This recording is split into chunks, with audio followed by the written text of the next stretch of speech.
Hello everybody. In this lecture, I will going to show you how a real bug bounty hunter hunts. I will show you step by step guide, and it will be going to based on the real life task. So let's start it. As usual, I did subdomain enumeration. So mostly we are interested in the 400 and 500 because these are the gold mine. And after that, what I did that I copied this, and when I opened this, so this subdomain it showed me that it's 503 error code. And I was like, okay, let's try to do some directory enumeration. And for that, you can use checklist, or you can use a lot more tools, right? So what I did, I just copied that domain, and and yeah.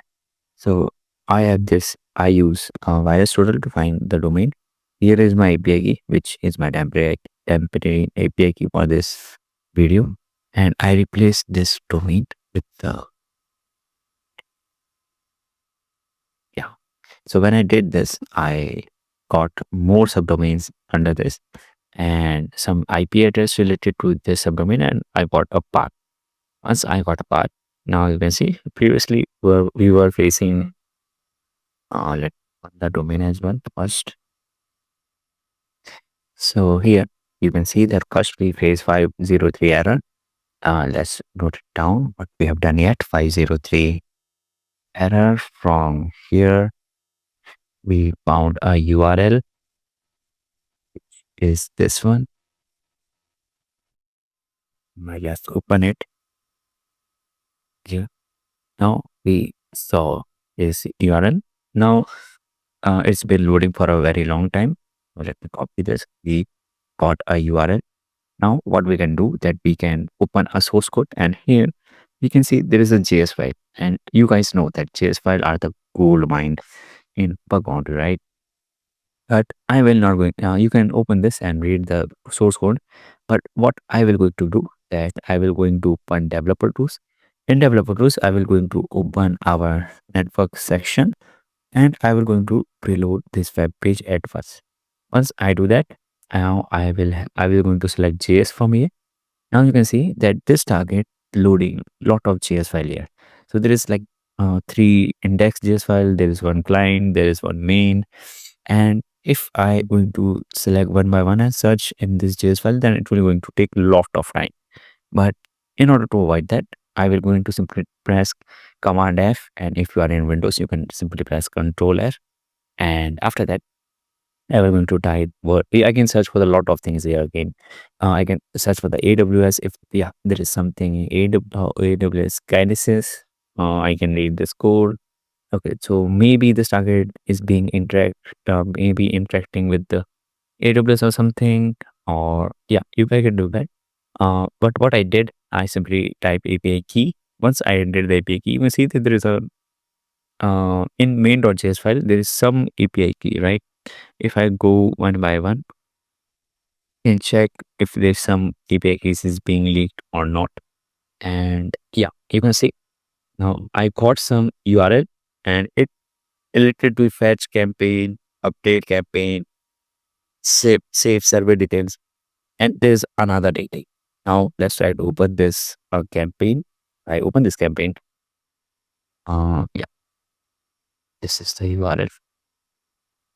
So it said unauthorized.